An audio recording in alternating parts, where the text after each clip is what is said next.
Alright, in this video, I'm not only going to tell you how much it costs to live in El Paso, Texas, but I'm going to show you guys how much it costs to live in El Paso, Texas. If you guys have any questions about the cost of living or anything related to El Paso, feel free to reach out to me. Even if you're not looking to buy a home in El Paso just yet, or if not at all, and you just want to talk about El Paso, go ahead and give me a call and we can talk about it. I'm a realtor here in El Paso, Texas, so I do help people buy homes and sell their homes. So if that's something that you're interested, go ahead and reach out to me for that. If I didn't cover something or you would like me to cover something in the future, drop it in the comments and I'll make a video about it. Alright, there are two ways that you can live in El Paso, Texas. I start my morning off at 6 a.m. I jump out of bed and immediately turn that light on. Probably why my electricity bill is so high. I go in the restroom, start brushing my teeth, and I turn the shower on so I can jump inside to get my day started. Once I get out of the shower, I do my laundry, and I actually do it twice every week. Once I'm done with that, I go in the kitchen and cook my 4 eggs, 2 toasts, and a glass of milk. I go ahead and eat that meal at the table, take my laptop out, and pay my mortgage payment on my 1,200 square foot house. I then drive to the gas station to fill up on gas. Now, I don't drive around a lot, so this is my first time filling up this week. Once I have a full tank of gas, I'm ready to start my errands, so I go ahead and go to T-Mobile to pay my cell phone bill. But while I'm there, I realize I need to pay my home insurance, so I take out the laptop, connect to the Wi-Fi, and pay that. Once those miscellaneous errands are done, I go to the gym to get that workout in, and once I'm done with the gym, I go back home, take a shower to wash all that sweat off, and this is how much it costs to live in El Paso this way. There are many ways to live in El Paso, Texas, and altering a couple things will change the price it costs you monthly. I start my mornings off at 6 a.m., jump out of bed, turn my light on, and then I go to the restroom so I can get the basic hygiene in, brushing my teeth, jumping inside of the shower, and of course, doing my laundry. I do my laundry twice a week actually. I realize I need some energy, so I drive on over to Starbucks, and Starbucks is the perfect place because there's free Wi-Fi and great dining, so I take out my laptop and pay my mortgage payment on my bougie house, and then I jump in my car and head on over to the gas station because I've been driving around a lot. I get to the gas station, put my card on there, and fill up my tank. I fill up my tank for the errands I'm about to run, and the tank is full now, so I'm at T-Mobile paying my cell phone bill, but I realized that I needed to pay my home insurance, so I hopped on their Wi-Fi. Exercise is important, so I need to pay my gym membership every month to get that workout in, and of course I can't forget about the protein. I don't feel like cooking at home. Also, I'm going to go out tonight, and that means I need to order an Uber, get ready, shower, cologne, all that. I go on Uber Eats this time because I need to order some protein before. Living this way will cost you this much. Alright, so this first factor I'm going to talk about is probably one of the biggest factors. It's going to play a huge role in you deciding, do I want to move to El Paso, Texas? Is this going to be worth it? Will I be living comfortably? And that's going to be the price of a home. As of September of 2021, the average sold price, not list price, but the price that it closed at, was $202,000. Now that's actually coming down from $210,000 last, 2 months ago, because we're in October right now, in August. Now I want to put something into perspective for you guys. I'm recording this video on October of 2021. In September of 2020, the average sold price of a home in El Paso, Texas was $184,670. So El Paso has definitely seen a huge jump in home prices. And this is because of so many new buyers coming into the El Paso market due to the recent pandemic, because they're able to work from home, so it doesn't matter where they live. So they're choosing, where do I want to live? What weather do I like? What place do I feel comfortable? Some people that lived here and had to move out for work are coming back because it's their hometown and they love it. And these buyers, let me tell you, they were having all-out war for homes. And in a way, they still are. There was a point earlier in this year where at least every single home had 10 offers on it. We do see a bit of cooling down though. As of August of 2021, El Paso had 945 units sold, the same as August of 2020.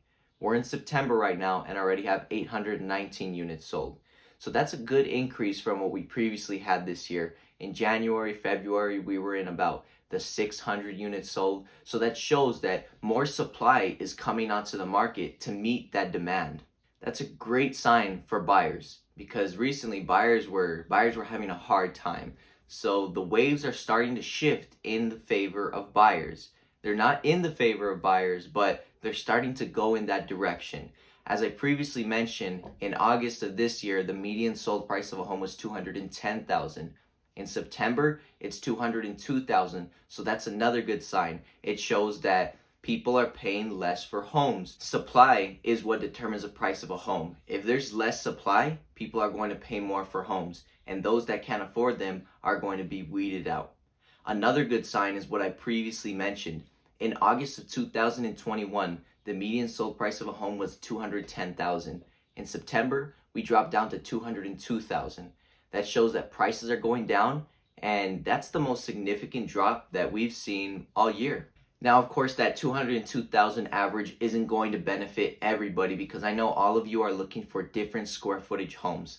So the average price per square foot in El Paso is currently $122. So depending on what square footage you want, go ahead and multiply that by the $122 average square foot to get an accurate estimate of what you'll be paying for your desired size home in El Paso, Texas. But don't let that average fool you thinking that there's nothing below $202,000 in El Paso, Texas, because there certainly is in some more antique neighborhoods with homes built in the 1940s. For example, in central El Paso, there's about homes under 1,200 square feet, under 100,000.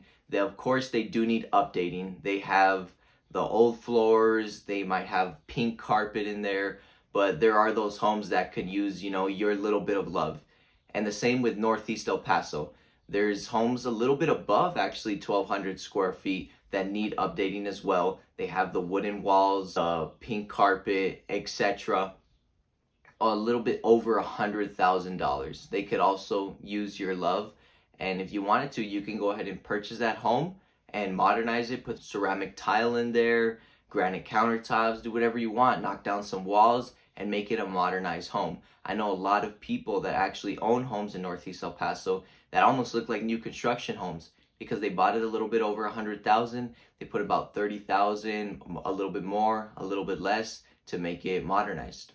However, if you're looking for a modern home that's move-in ready, low maintenance, in a really good neighborhood, quiet neighborhood, it's going to be hard to find anything below $160,000. Now, if you're looking for a new construction home, anything below $205,000 is going to be hard for you, depending on the size and the location that you want.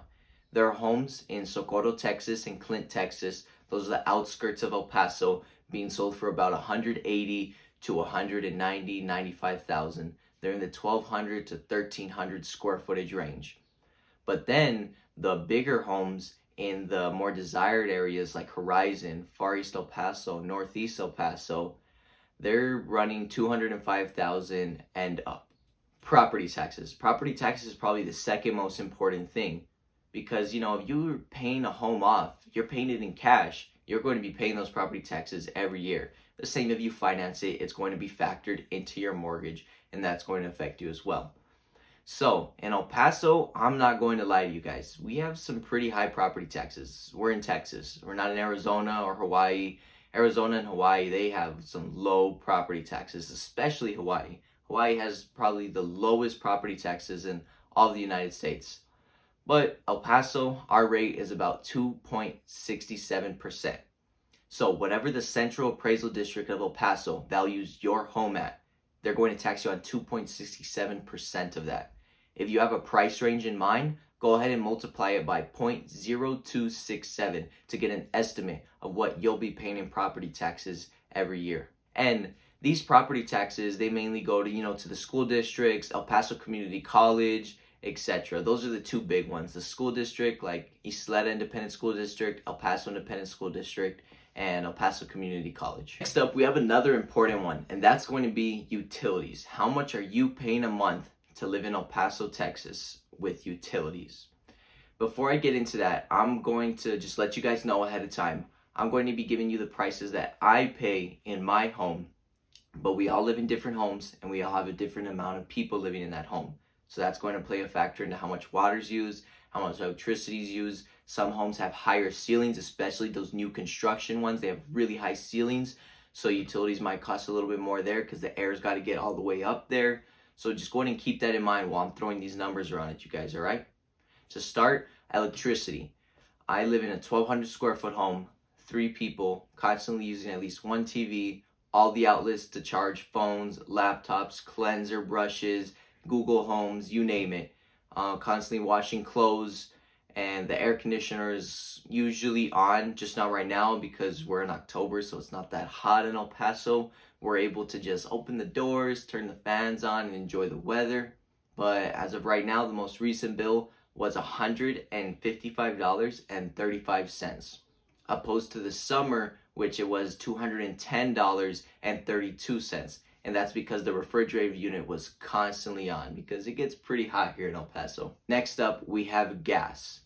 I'm constantly cooking. I cook breakfast, lunch, and dinner every day. So the gas came in at about $33.42. Next up is water. Water ties into the trash, just to let you know that. So I don't know if where you live, trash is a separate bill, but trash and water are one bill. I have 3 people living here in this house with me.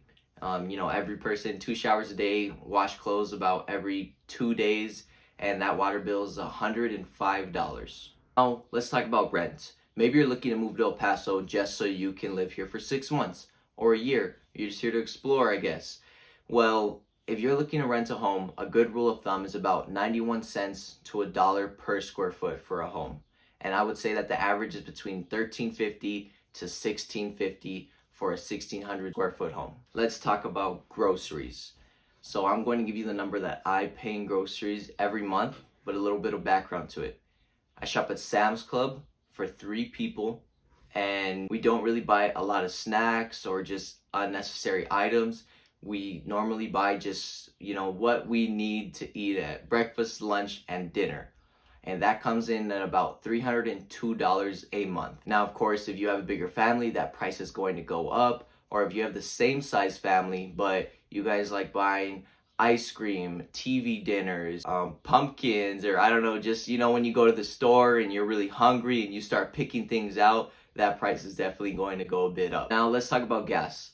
Gas prices in El Paso, they keep shifting between $3.09 to $3.19. That's the range that it's been staying in for about the past 2 months. Personally, I have a gas saving car. It gets about 28 to 30 miles per gallon depending how I drive. I fill up about twice a week, and that's $30 to $32 a tank.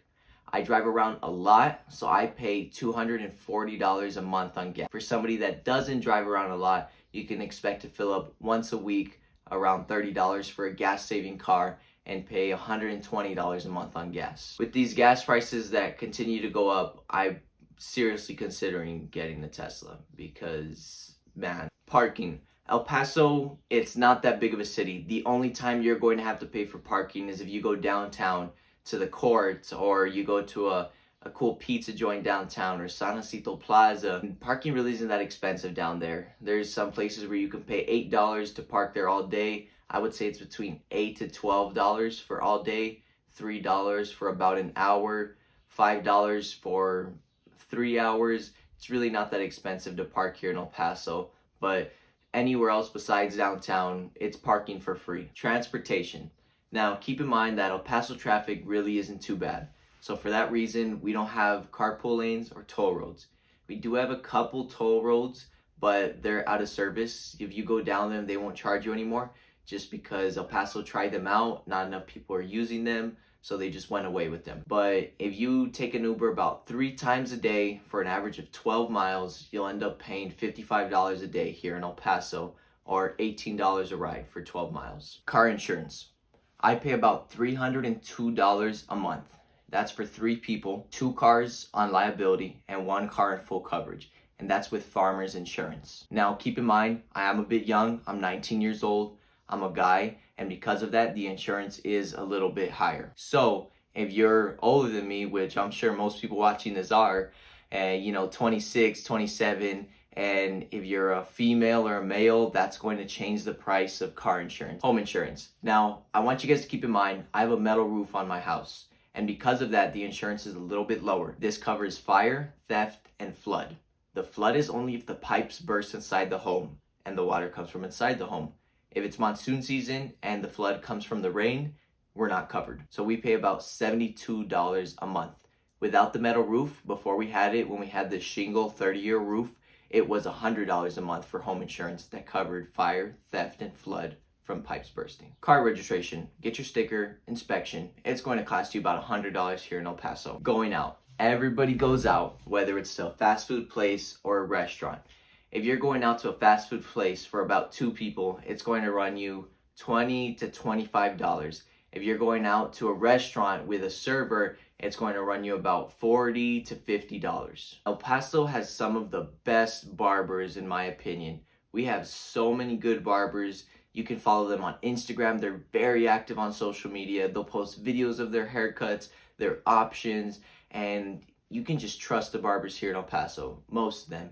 You can go to them. If you're not sure what you want, you can tell them, you know what, freestyle on me. Do what you think looks good on me, and they'll do good on you. I know a lot of great barbers here in El Paso. On the low end, a barber will charge you $20 to $25. I'm starting to see less and less of that. The middle end is $30 to $35. That's currently what I pay for a haircut. And on the high end, it's going to be $45 to $60. And some barbers here in El Paso, they do full services such as massages, hot towels, eyebrows, beard, cologne, styling, and they go all out.